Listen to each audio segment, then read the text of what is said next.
누가복음 4장 31절부터 41절까지입니다. 누가복음 4장 31절부터 41절까지입니다. 제가 봉독합니다. 갈릴리의 가버나움 동네에 내려오사 안식일에 가르치심에 그들이 그 가르치심에 놀라니 이는 그 말씀이 권위가 있음이러라. 회당에 더러운 귀신 들린 사람이 있어 크게 소리질러 이르되 아 나사렛 예수여 우리가 당신과 무슨 상관이 있나이까? 우리를 멸하러 왔나이까? 나는 당신이 누구인 줄 아노니 하나님의 거룩한 자니이다. 예수께서 꾸짖어 이르시되 잠잠하고 그 사람에게서 나오라 하시니 귀신이 그 사람을 무리 중에 넘어뜨리고 나오되 그 사람은 상하지 아니한지라. 다 놀라 서로 말하여 이르되 이 어떠한 말씀인고 권위와 능력으로 더러운 귀신을 명하며 나가는도다 하더라. 이에 예수의 소문이 그 근처 사방에 퍼지니라. 예수께서 일어나 회당에서 나가사 시몬의 집에 들어가시니 시몬의 장모가 중한 열병을 앓고 있는지라. 사람들이 그를 위하여 예수께 구하니 예수께서 가까이 서서 열병을 꾸짖으신데 병이 떠나고 여자가 곧 일어나 그들에게 수종드니라. 해질 무렵에 사람들이 온갖 병자들을 데리고 나아오매 예수께서 일일이 그 위에 손을 얹으사 고치시니 여러 사람에게서 귀신들이 나가며 소리질러 이르되 당신은 하나님의 아들이니이다. 예수께서 꾸짖으사 그들이 말함을 허락하지 아니하시니 이는 자기를 그리스도인 줄 알미러라. 아멘. 자, 여러분이 대통령이 됐다고 한번 상상해 보시기 바랍니다. 뭘 해야 될까요? 글쎄 한 번도 그런 상상을 해본 적이 없어서 그런 일이 닥치면 굉장히 어렵겠죠. 근데 일단은 가장 중요한 게 뭐겠습니까? 정부 책임자를 인선을 해야 되겠죠. 왜냐하면 인사가 만사니까 능력 있는 사람을 등용을 해야 나라가 발전을 하는 겁니다. 대통령 혼자 뭘 다 하겠습니까? 혼자 다 할 수 없고요. 좋은 사람을 뽑아서 쓰는 것이 대통령의 가장 중요한 역할이다. 이렇게 저는 생각을 합니다. 그 다음에 또 필요한 게 이제 각계 원로를 만나야겠죠. 그래서 조언을 구하고 겸손하게 선생님 어떻게 해야 되겠습니까? 어떻게 나라를 제가 이끌어 가야 되겠습니까? 조언도 구해야 되고요. 그리고 야당 대표도 만나서 또 대화를 해야 되지 않겠습니까? 물론 이쁘진 않을 거예요. 이쁘진 않지만 그래도 정치라는 것이 정치 독불장군식으로 할 수는 없는 거거든요. 대화도 필요하고 타협도 필요하고요. 설득도 필요한 것이고 또 사안에 따라서는 양보도 해야 됩니다. 내가 아무리 이게 옳다고 생각해서 해도 막 밀어붙이게 되면 민주사회에서 더 이상 그런 것은 통하지 않습니다. 자, 이런 점에서 대통령에게 꼭 필요한 것이 소통이다. 소통의 미덕이다. 이렇게 얘기하는 것 같습니다. 자, 그리고 또 빠질 수 없는 것이 미국 대통령과 통화를 하는 것이죠. 이제 미국이 점점 자국 이기주의로 가고 있어요. 어쩔 수 없다고 생각을 합니다. 그리고 이제 우리나라가 정말 약했을 때야 일방적으로 미국에게 도움을 받아야만 하는 상황이었지만 지금은 꼭 그런 거 아니잖아요. 그러니까 이해를 해줘야 돼요. 우리가 미국이 좀 섭섭하게 얘기를 해도 그동안 우리나라도 이제 경제 대국으로 컸는데 언제까지 미국 형님 도와주세요 이럴 수는 없는 거거든요. 관계가 이제 대등까지는 아니어도 이제 손을 계속 벌릴 수 있는 그런 상황은 아닌 것이 분명하지 않겠습니까? 그러다 보니까 이제 좀 우리나라도 좀 커다 보니까 이제 미국이 좀 섭섭한 말을 하기도 해요. 그렇잖아요. 미군 철수한다는 얘기도 하고, 그 다음에 무슨 관세 높이겠다 이런 얘기도 하고, 지금 삼성 이렇게 하이닉스 떨잖아요. 이거 어떻게 되는 거야? 떠는데 그래도 우리나라에게 가장 중요한 협력 파트너는 미국입니다. 미국 말고 누가 중국하고 협력할까요? 물론 이제 중국하고도 협력할 것은 경제적인 면에서 해야 되겠습니다만은 우리가 그래도 가장 중요한 대화 파트너, 협력 파트너는 미국일 수밖에 없고 그래야지 미국 없이 우리가 무슨 수로 북한이든 중국을 상대를 하겠습니까? 현실적으로 어려운 일이거든요. 그래서 이제 우리나라 대통령이 되면 대략 이런 사안들을 먼저 챙기게 될 겁니다. 그리고 실제로 그렇게 하고요. 왜냐하면 가장 중요하고 시급한 일이기 때문에 그런 겁니다. 자, 그러면 예수님은 어땠을까? 자, 본문은 어떤 내용이냐 하면 예수님께서 이제 온 세상의 왕으로 즉위를 하신 겁니다. 물론 아무도 인정은 하지 않았어요. 근데 하나님께서 보시기엔 적어도 그랬습니다. 그리고 당신도 아셨어요. 예수님께서 이제 온 세상의 왕으로 즉위를 하신 겁니다. 그리고 첫 사역을 시작을 하시는 거예요. 자, 처음이라는 것은 항상 중요한 상징적인 의미가 있는 거거든요. 그래서 처음은 아무거나 하는 게 아니에요. 첫 번째는 아무거나 하는 게 아닙니다. 중요한 무엇인가를 해야 되는데, 근데 놀랍게도 예수님의 첫 행적은 우리의 상식과는 굉장히 달랐던 것을 보게 됩니다. 정부 책임자를 임명할 생각 없으시잖아요. 그렇죠? 뭐 각계 원로 안 만나십니다.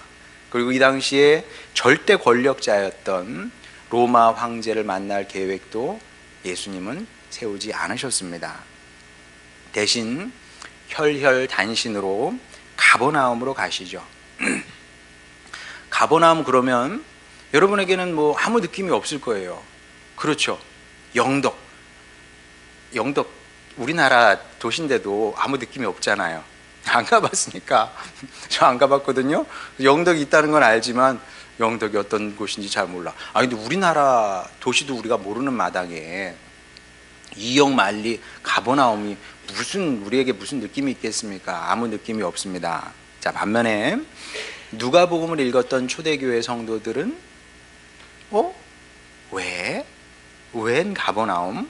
분명히 그렇게 생각을 했을 겁니다. 그럴 수밖에 없는 것이, 여러분, 우리나라 대통령이 취임을 했어요. 취임을 해서 제일 먼저 풍세를 방문한다. 여러분, 이게 있을 수 있겠습니까? 풍세는커녕 천안도 안 오세요. 우리한테나 천안이 큰 도시지. 서울 사람들은 천안을 뭐라고 부르는 줄 아세요? 시골이에요, 시골. 시골. 서울 사람들은 그냥 그저 분당까지는 인정을 해주는 것 같아요. 분당까지는 인정을 해주는 것 같은데 그 아래는 그냥 다 시골인 겁니다. 부산조차도 시골일 거예요, 아마. 왜 천안 안 오십니다? 풍세가 어디 있는지도 모르시죠. 풍세를 아는 대통령이 누가 있겠습니까? 그리고 이걸 기분 나쁘게 생각할 필요도 하등 없습니다. 대통령께서 얼마나 공사다망한 분이십니까? 게다가 취임 초기에 풍세로 오신다. 이거는 진짜 이건 정말 있을 수 없는 일이죠. 그런데 예수님은 우리나라 풍세 수준의 가버나움에 먼저 가신 겁니다. 그렇게 생각하시면 돼요. 풍세 수준의 가버나움에 먼저 가셨구나. 가버나움은 어떤 곳이었냐 하면 고고학자들이 다 발굴을 하거든요. 그리고 이제 고고학 증거가 나옵니다.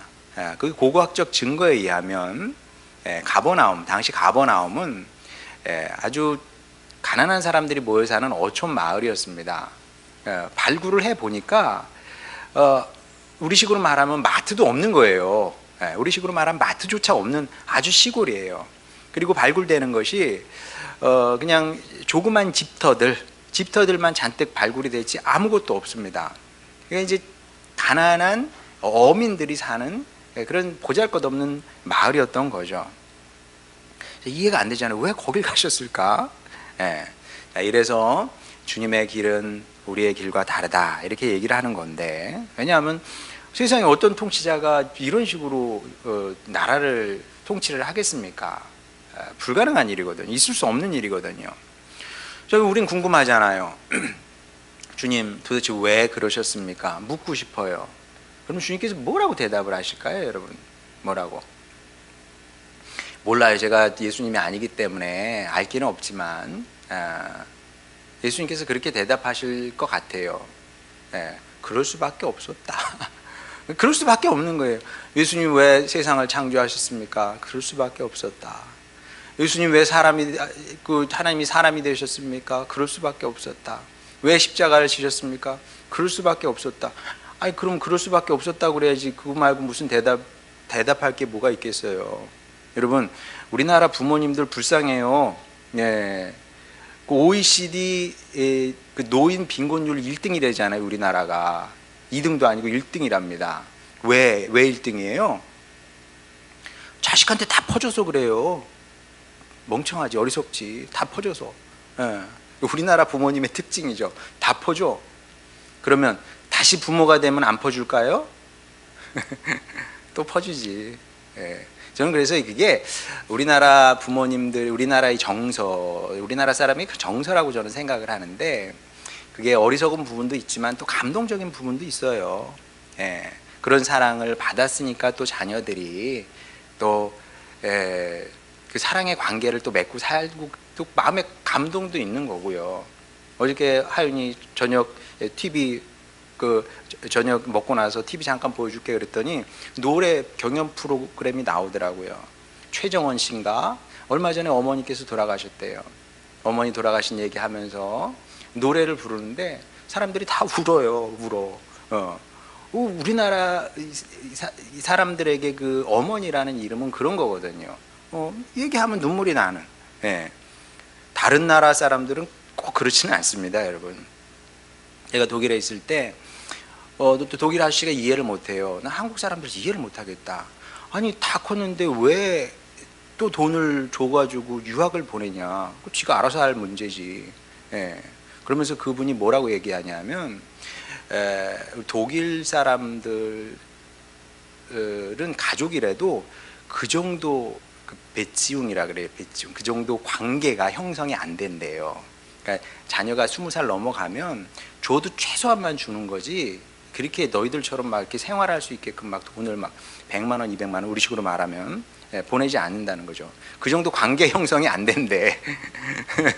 그래서 저는 야, 참 그렇구나. 이 민족 정서라는 게 이런 거구나. 우리나라 사람들에게 그래 그 노년에 빈곤해졌어요. 그러면 다시 과거로 돌아간다면 자녀들에게 그렇게 돈을 안 쓰겠습니까? 라고 물어보면 또 쓰겠다고 그래요. 왜? 지금 빈곤하잖아요. 그럴 수밖에 없는 거지 뭐. 그게 사랑이니까. 예. 주님도 그렇게 얘기를 하실 겁니다. 그럴 수밖에 없죠. 내가 뭐 다른 이유는 뭐 어떻게 되고 싶어도 될 수가 없는 거죠. 그래서 예수님도 아마 지금 다시 오셔도 2000년과 똑같이 행동을 하실 겁니다. 그렇게 하실 수밖에 없어요. 제가 이제 이 부분을 곰곰이 생각을 하다가 어떻게 하면 그럴 수밖에 없는 주님의 마음을 설명을 해야 되잖아요. 설교니까.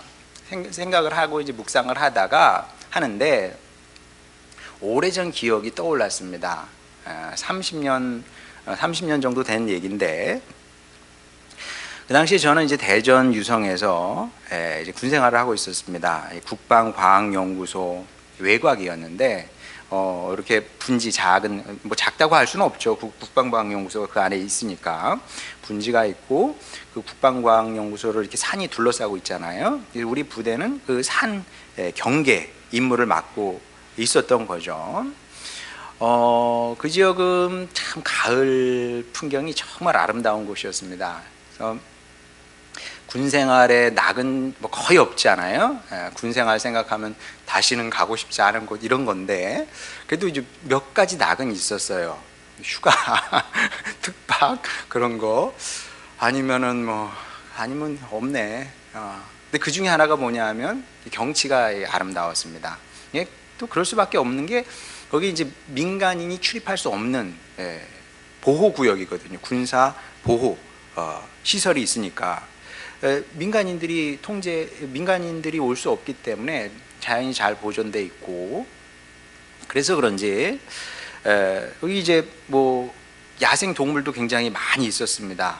밤이 되면 막 야생 동물이 뛰어다니는 소리가 막 들려 후다다닥 막 이런 소리가 들리고 뭐 알 수 없는 다양한 동물들의 그 울음소리가 들리는 조금은 무서운 곳이었는데 그런 어느 날이었습니다. 뭐 봄이었는지 가을이었는지 뭐 겨울 여름은 아니었던 것 같아요.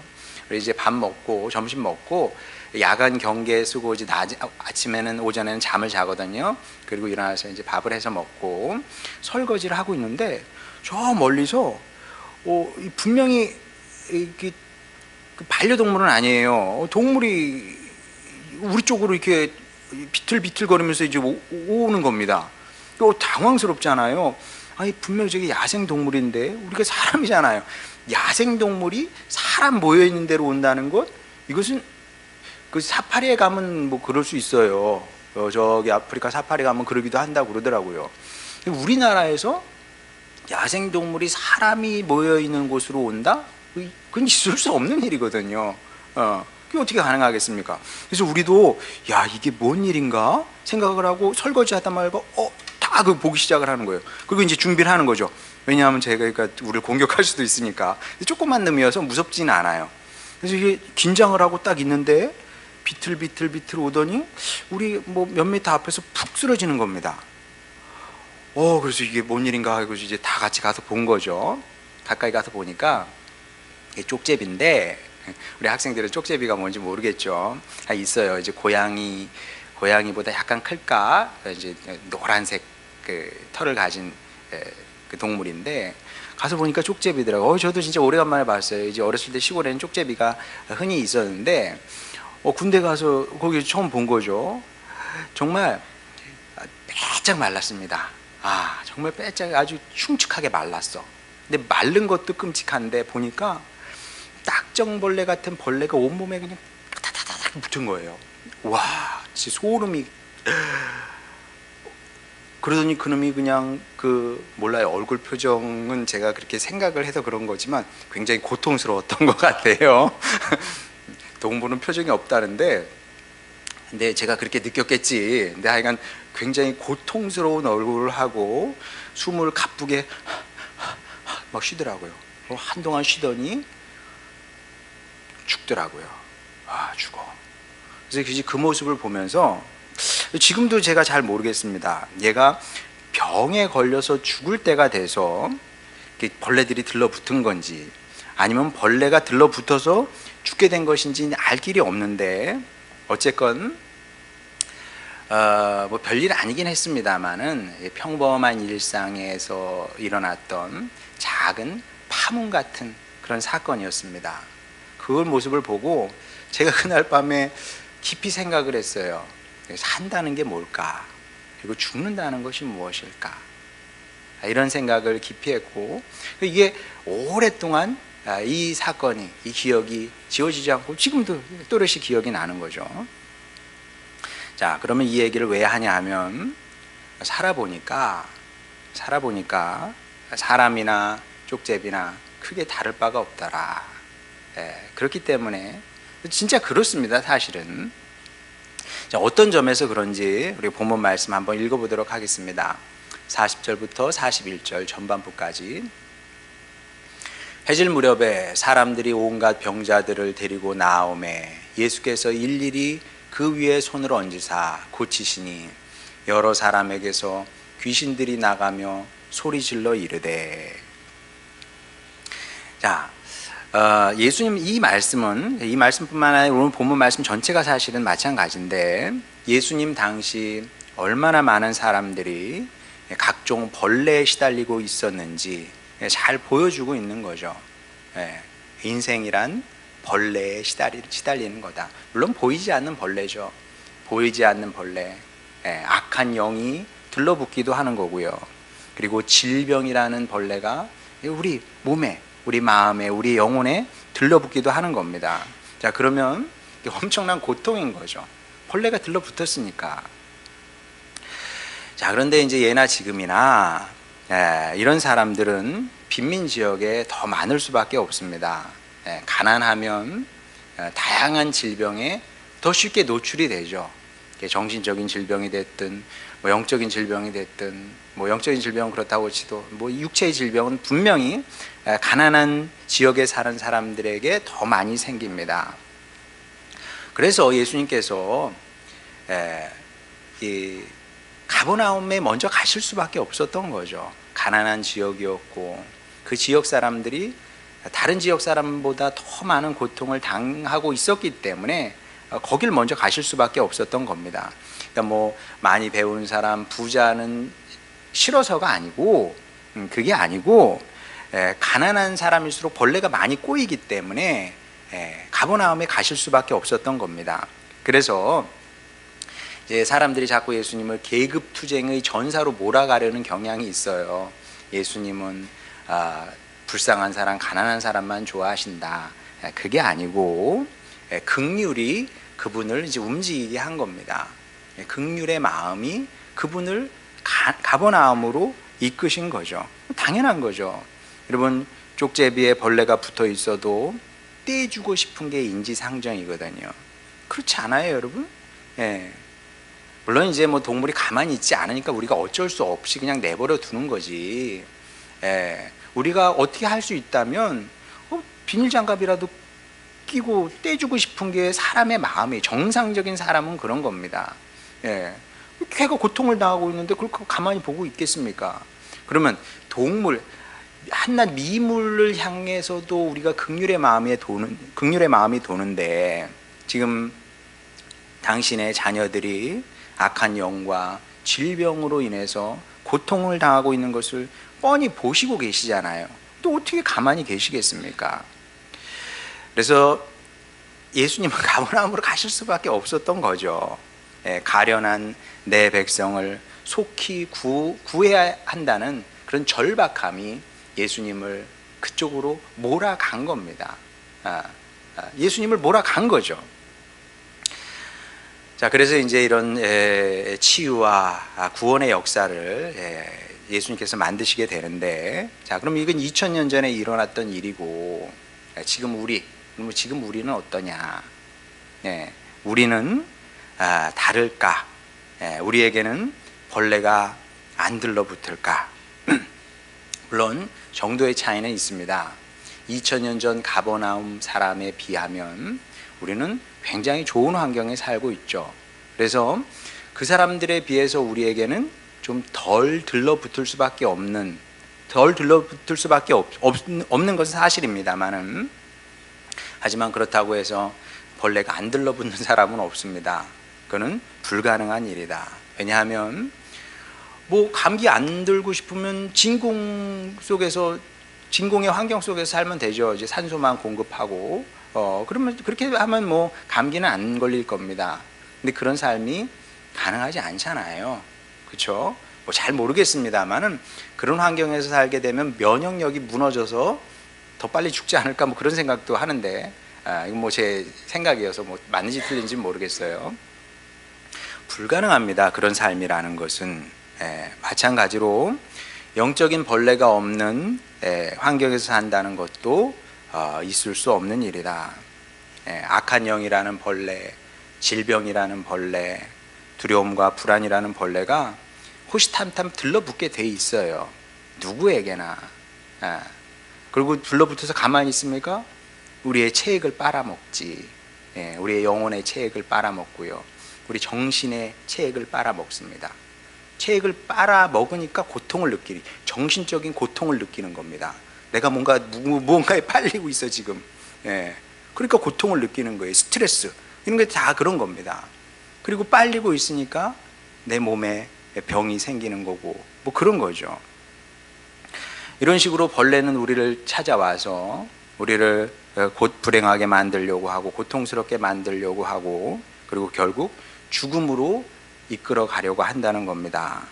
그래서 인생은 보이지 않는 벌레와의 싸움이다, 이렇게 얘기해도 틀린 말은 아닙니다. 벌레가 많이 있어요. 보이지 않는 벌레가. 자, 그리고 그들과 싸워서 이겨야 되는 겁니다. 그럼 싸워서 이기면 되잖아요. 맞붙어 싸워서 이기면 돼. 그렇죠? 근데 이길 수 있냐는 거죠. 이길 수 있냐? 이길 수 없습니다.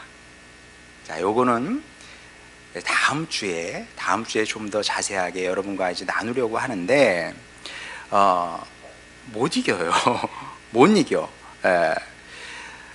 이길 수 있으면 좋지. 그리고 이게 유일한 해법이긴 해. 벌레와 맞붙어 싸워서 이기는 게 이제 유일한 해법이긴 합니다만은, 결국은 지게 돼 있습니다. 모든 사람은 지게 돼 있어요. 시간이 지나면 지날수록 더 패배는 분명해지게 되어 있습니다. 왜냐하면 다시 말합니다만 우리가 쪽제비하고 크게 다르지 않거든요. 쪽제비나 우리나 이게 영적인 관점을 갖고 보게 되면 크게 다르지 않습니다. 우리가 이제 무지해서 영적으로 무지해서 쪽제비와 나는 다르다고 생각을 하는데 같다니까요. 어떤 면에서 같으냐 하면 여러분 아시는 것처럼 사족보행 동물은 손이 없잖아요. 그래서 이 등에 벌레가 들러붙으면은 뭐 일방적으로 당하는 겁니다. 방법이 없어요. 무슨 수로 쫓아냅니까? 무슨 수로 떼냅니까? 여러분 시골에 안 사는 분은 잘 모를 거예요. 저는 시골에 살아봤으니까. 시골에 살다 보면은 소를 키우잖아요. 그러면 여름철에 등에가 날라와요. 등에 저는 등에게 쏘여 본 적은 없어요. 근데 저희 형 부모님들은 등에 많이 이렇게 물려봤는데 뭐 등에 물리면 그 강전일 성도님은 아시겠네. 등에 아마 분명히 물려 보셨을 거예요. 벌에 쏘이면은 굉장히 고통스럽잖아요. 저희 형 같은 경우는 이제 벌에 쏘여도 피부가 세서 그런지 그냥 약간 뻘겋게 하고 말거든요. 근데 등에 한번 쏘이고 나면 그 다음날 이렇게 시뻘겋게 부어오릅니다. 엄청나게 가렵다 그래요. 차라리 벌에 쏘이는 게 낫대. 그만큼 이 고통스러운 거거든요. 그 등애들이 팔이 등에 들러붙는 겁니다. 그러면 얘네들이 손을 쓸 수가 없으니까 등에가 붙으면 아프잖아요. 그러니까 이제 이 가죽 피부를 떠는 거예요. 그러면은 등에가 도망갈까요? 눈 깜짝 안 하고 실컷 먹고 가는 겁니다. 그냥 당하는 겁니다. 당할 수밖에 없는 거죠. 고통을 당하는 거예요, 등에 때문에. 근데 등에만 들러붙습니까? 다양한 벌레들이 와서 고통스럽게 하는 거죠. 자, 그럼 사족 보행 동물만 그러냐? 이제 우리도 마찬가지라는 겁니다. 우리를 고통과 죽음으로 이끌어 가려는 벌레들을 제거할 수단이 우리에게는 없어요. 임시 방편은 우리가 가지고 있어요. 임시 방편으로 뭔가인지 가지고 있습니다만은 궁극적으로 우리가 그 벌레들을 제거할 수 있는 완벽한 수단은 누구에게도 없습니다. 그래서 고통을 느껴요. 그리고 죽음을 감지는 합니다. 그렇지만 이 저주를 제거하지는 못해요. 모두가 마찬가지입니다. 고통을 느껴요. 삶이 고통이니까 고통을 느끼고 이렇게 죽겠구나, 죽음도 감지를 합니다만은 근데 어찌할 수 없는 거죠. 그래서 하는 얘기가 뭐냐면 인생이 그냥 원래 이런 거다, 이렇게 되는 겁니다. 자, 대안이 없다. 이것은 망고불변의 진리입니다. 이거 우리가 겸손하게 받아들여야 돼요. 주님, 저에게 손이 없습니다. 저를 구원할, 이 고통을 제거할, 죽음을 이길 수 있는 손이 저에게는 없습니다. 이걸 솔직하게 고백을 해야 그 다음에 무엇이 가능하냐 하면 그때부터, 신앙은 그때부터 시작이 되는 겁니다. 그러니까 어떻게 생각해 보면 여러분이 교회 왔어요. 나 이제 예수님을 믿었어. 잘했어요. 근데 진짜 신앙은 거기서 시작되는 것이 아니라 좀 더 살아야 돼. 좀 더 살다가 자신의 한계에 직면을 해야 되는 겁니다. 자신의 한계를 봐야 돼. 내가 나를 구원할 수 있는 힘이 나에게 없구나. 내가 나를 구원할 수 없구나. 이 한계를 직시해야 되는 겁니다. 이게 돼야 그 다음부터 이제 제대로 주님을 믿고 의지하고 찾게 되는 거죠. 그 사람은 그렇게 살아야 되는 겁니다. 사람은 이렇게 사는 거예요. 어떻게? 주님을 믿고 의지하고 찾으며 살아야 되는 겁니다. 이게 옳은 거예요. 왜 그런지 시편 118편 15절부터 17절까지 읽어보도록 하겠습니다. 의인들의 장막에는 기쁜 소리, 구원의 소리가 있으며. 일단 여기까지 여러분 한번 보세요. 누가 의인인 줄 아세요?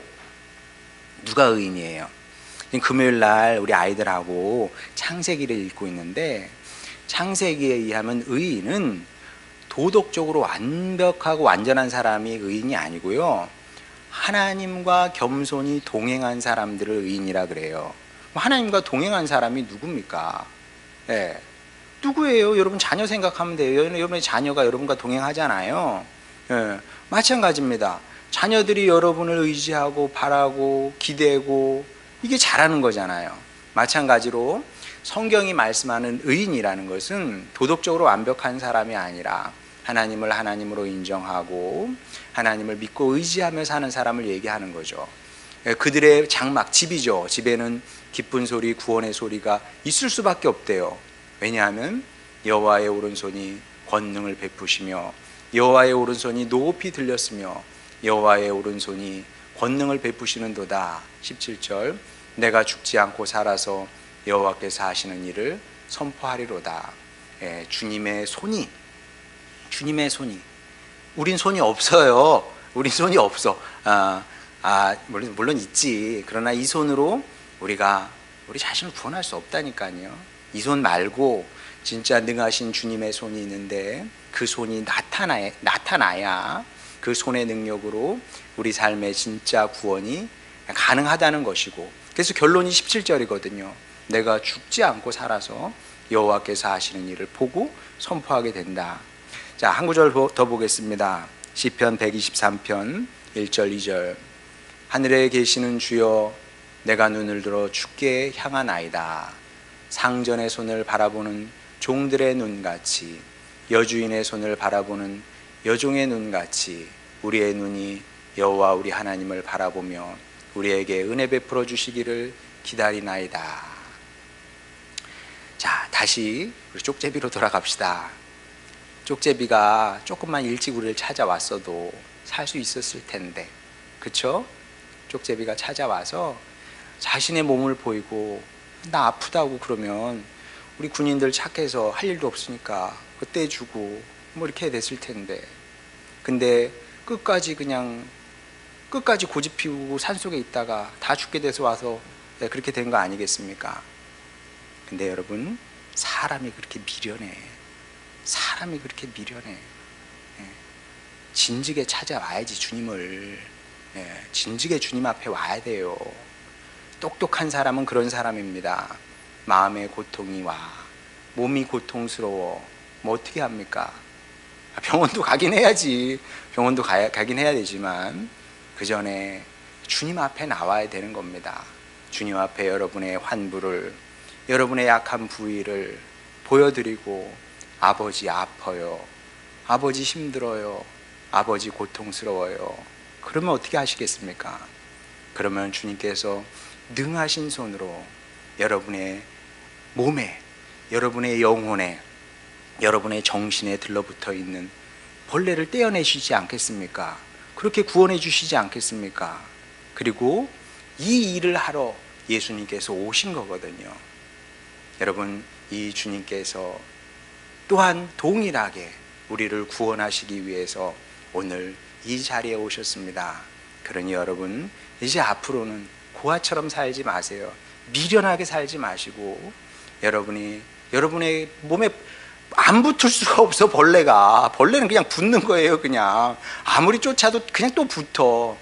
그때마다 주님 앞에 나와서 이 시편 기자의 이런 심정으로 살아야 되는 겁니다.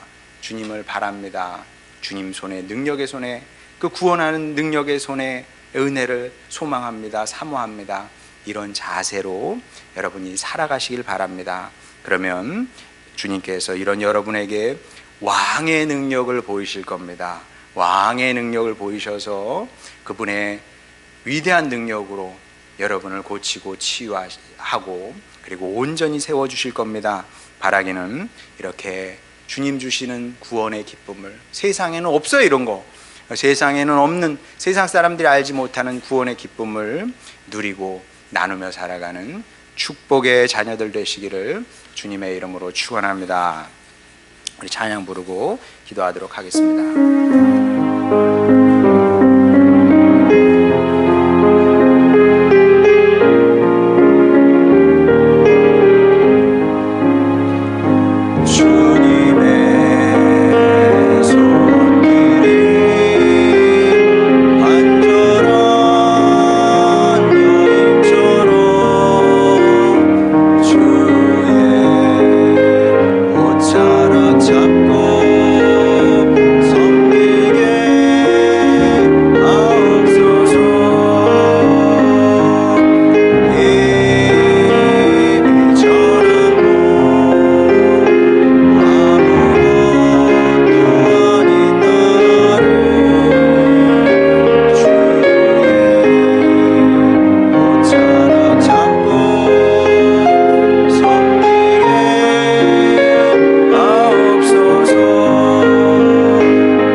여러분을 사랑하시죠.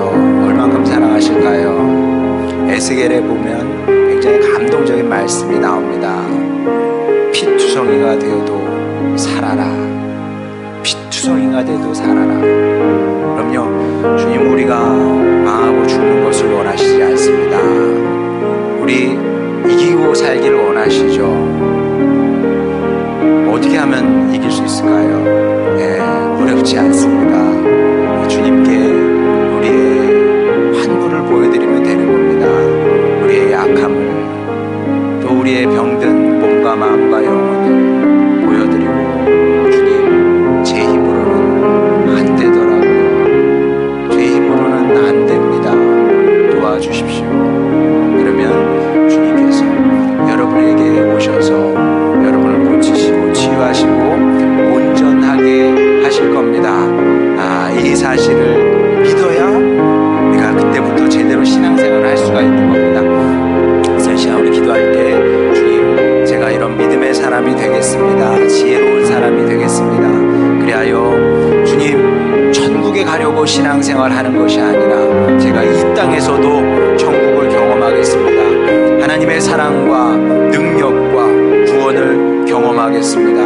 이 구원의 능력을 전하며 살겠습니다. 저를 축복하여 주시옵소서. 이런 기도 제목으로 주님께 나가도록 하겠습니다. 기도하시겠습니다. 아버지 하나님, 연약한 저희를 사랑하시는 주님 감사드립니다. 아버지 하나님, 주여, 주님의 백성들이, 주님의 자녀들이 우리를 향한 주님의 사랑을 믿게 하여 주시옵소서. 믿지 아니하면 아무 일도 일어나지 않습니다. 주님, 아무것도 할 수 없습니다. 우리 믿음의 사람이 되게 하여 주시고, 이 믿음으로 날마다 주님께 찾아 나오는 저희들 되게 하여 주시옵소서. 주님의 손의 능력을 사모하게 하여 주시옵시고, 아버지 바라게 하여 주시고, 또 간구하게 하여 주시옵소서.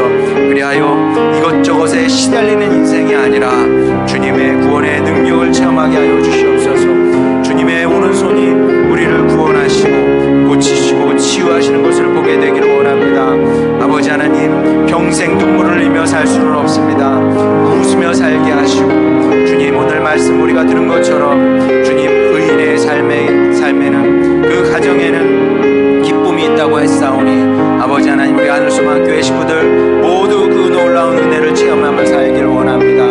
우리의 힘으로 아니라, 우리의 능력으로 아니라 주님의 능력으로 이기며 살기를 원하오니, 주여, 그런 복된 인생을 살고 복을 전하며 살아가는 우리 모두가 되게 하여 주시옵소서. 감사드립니다. 사랑 많으신 우리 구주 예수님의 이름으로 기도드렸습니다. 아멘.